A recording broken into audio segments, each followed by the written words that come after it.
সালাম আলাইকুম শিক্ষার্থীরা। সো আজকে আমরা দেখাবো ডেসিমাল থেকে অক্টালে কিভাবে রূপান্তর করতে হয়। পূর্বের ক্লাসে আমরা দেখিয়েছিলাম ডেসিমাল থেকে কিভাবে বাইনারিতে রূপান্তর করতে হয়। সো অনেক স্টুডেন্টদের কমেন্ট আসতেছে যে কিভাবে ডেসিমাল থেকে অক্টালে রূপান্তর করতে হবে, কিভাবে ডেসিমাল থেকে হেক্সাডেসিমালে রূপান্তর করতে হবে। কারণ পূর্বের ক্লাসে আমরা দেখিয়ে দিয়েছিলাম কিভাবে ডেসিমাল থেকে বাইনারিতে রূপান্তর করব। সো অনেকেই বুঝতে পারতেছেন যে আমি আগেই বলেছি যে ডেসিমাল থেকে বাইনারি বা ডেসিমাল থেকে অক্টালে বলেন বা ডেসিমাল থেকে হেক্সাডেসিমাল বলেন, একই নিয়মে আমরা করে নেব। কিভাবে করব?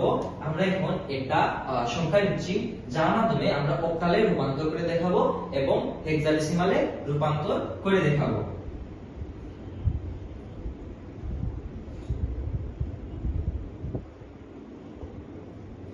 আমরা আগে বলেছিলাম যে আমাদের বেস থেকে বুঝতে হবে প্রশ্নটা কোন জায়গায় আছে এবং কোন জায়গায় আমরা নিব। সো এখানে দেখতে পারতেছি বেস হচ্ছে 10 এবং ওইটা 8। তার মানে আমাদের প্রশ্ন দেওয়া আছে ডেসিমালে এবং রূপান্তর করতে হবে অক্টালে। সো কিভাবে রূপান্তর করব? আশা করি আপনারা বুঝতেছেন কিভাবে রূপান্তর করব, যেহেতু পূর্বের ক্লাসে এ নিয়ে বিস্তারিত আমি জানিয়েছি বা আলোচনা করেছি। যেহেতু আমরা অক্টালে রূপান্তর করব, সো অক্টালে রূপান্তর করতে হলে আমাদের অক্টালের বেস দিয়ে ভাগ করতে হবে এবং আমরা আগে যেভাবে লসাগু করেছি বা গসাগুর অঙ্কগুলো করেছি ওইগুলোর মতোই এটা সিমিলার প্ল্যান। 66 কে আমরা যদি 8 দিয়ে ভাগ করি তাহলে যাবে 8 বার। আর আমরা জানি কি 8 8 কত? 64। 66 বার হবে না, ভগ্নাংশে থেকে যাবে। আর আগে বলছিলাম যে ভগ্নাংশ যখন আমাদের চলে আসে ক্যালকুলেটরে তখন আমরা কি করব? এটা গুণ করব। 8 8 কত? 64। আমাদের 66 হতে বাকি কত থাকে? 2 থাকে। তাহলে এই জায়গায় আমরা 2 লিখে দিব। ওকে, 8 8 এর মধ্যে আমরা জানি যে 8 8 এর মধ্যে একবারই যাবে। একবার গেলে 8 এ কত? 8। সো 8 হয়ে গেছে। যখন মিলে যাবে তখন এখানে 0 হবে। আর পূর্বেই বলছিলাম যে যখন আমরা অক্টাল ডেসিমাল থেকে যে কোনটাতে রূপান্তর করব, মনে করেন ডেসিমাল থেকে অক্টাল বলেন, ডেসিমাল থেকে বাইনারি বলেন বা ডেসিমাল থেকে হেক্সা বলেন, আমরা লাস্টে গিয়ে যখন আর অঙ্ক যাবে না, যখন আর ভাগ হবে না, তখন আমরা সংখ্যাটাকে উল্টে দিব। কিভাবে উল্টে দিব? এই 0টাকে এখানে নিয়ে আসব, এই 1টাকে এখানে নিয়ে যাব। এভাবে আমরা লাস্টের দিকে যখন আর যাবে না তখন উল্টে দিব। ওকে, এখন আমাদের आंसर লিখতে পারলাম। आंसरটা কিভাবে লিখব? আগেই বলছিলাম আমরা নিচ থেকে উপর দিকে উঠব। নিচ থেকে কিভাবে উপর দিকে উঠব? 1 0 2 নিয়েছিলাম, আমরা অক্টালে নিয়েছি। সো এটাই আমাদের आंसर। সো এভাবে মনে করেন সেম ওয়েতে আমরা অক্টাল থেকে কিভাবে ডেসিমাল থেকে কিভাবে অক্টাল নিব আমরা দেখিয়ে দিব।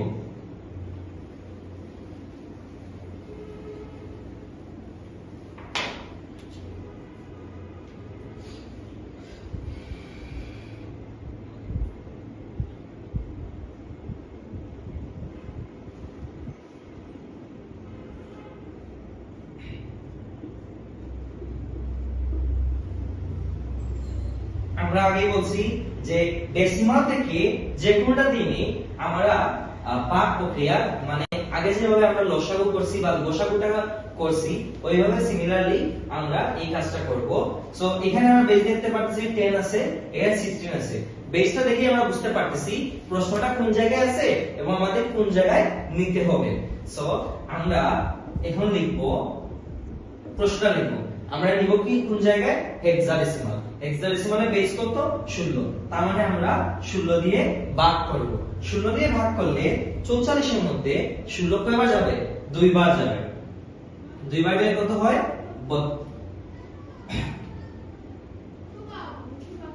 2 বার যাবে এবং ক্যালকুলেটরের মধ্যে ভগ্নাংশ দেখা যাবে। ওকে, তাহলে 16 যদি 2 বার যায় 16 দুগুণে কত? 32। আচ্ছা, ওকে, 32 হলে 44 হতে কত বাকি? 44 হতে 12 বাকি। আচ্ছা, আপনাদের আরেকটা বিষয় ক্লিয়ারলি জানতে হবে, যখনই আমরা হেক্সাডেসিমালের অঙ্ক করব, আমাদের একটা মান মাস্ট বি মাথায় রাখতে হবে, যে মানটা মনে করেন 10 equal a, 11 equal b, 12 equal c, 13 equal d, 14 equal e, 15 equal f। এই বিষয়টা আমাদের মাস্ট বি মাথায় রাখতে হবে যখন আমরা হেক্সাডেসিমালের অঙ্কটা করব। আগে আমরা জানি যে হেক্সাডেসিমালে ডেসিমাল আপনারা 0 থেকে আমরা 9 পর্যন্ত সংখ্যা পাই, বাইনারি আমরা 0 থেকে 1 সংখ্যা পাই, এবং অক্টাল আমরা 0 থেকে 7 সংখ্যা পাই।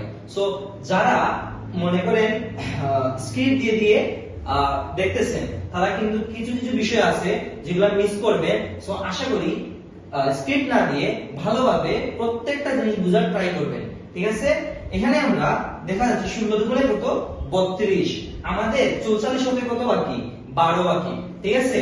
আর 12 এর মানটা কত c, তার মানে আমরা এখানে কি লিখবো c লিখবো। আমরা কিন্তু এখানে 12 লিখতে পারবো না, 12 এর জায়গায় c লিখতে হবে। আচ্ছা 16 কি 2 এর মধ্যে যায়? 16 2 এর মধ্যে যায় না। যখন 16 আর 2 এর মধ্যে যাবে না, তখন আমরা কি করব?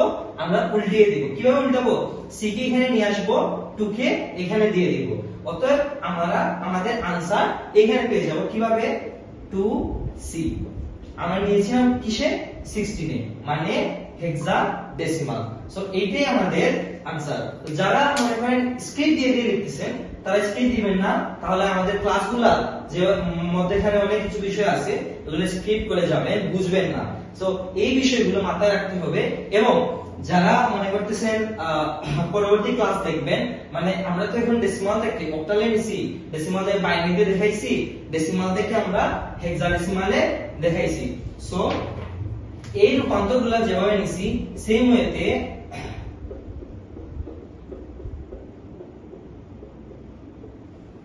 এই রূপান্তরগুলো আমরা যেভাবে করাইছি, পরবর্তীতে দেখা যায় যে বাইনারি থেকে ডেসিমালে যাবে, অক্টাল থেকে ডেসিমালে যাবে, আবার হেক্সাডেসিমাল থেকে ডেসিমালে যাবে।